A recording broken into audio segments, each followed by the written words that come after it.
மெய் எழுத்துக்கள் மொத்தம் 18. என்னென்னு பார்க்கலாமா? இக் கொக்கு,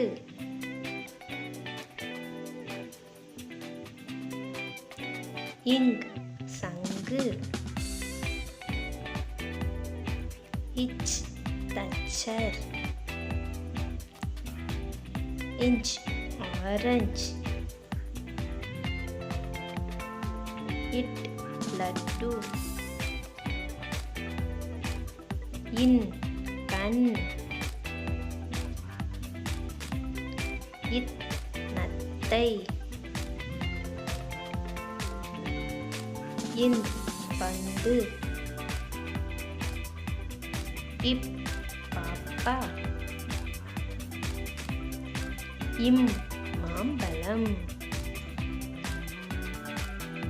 ஈ பாய், இர் தயிர்,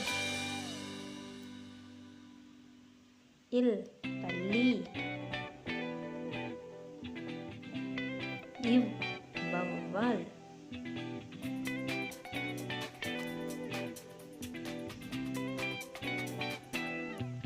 இல் யாழ், யாழ்ங்கிறது இசைக்கருவி, இல் பள்ளி, இர் நாற்காலி, இன் மின் விசிறி, மின் விசிறினா காத்தாடி.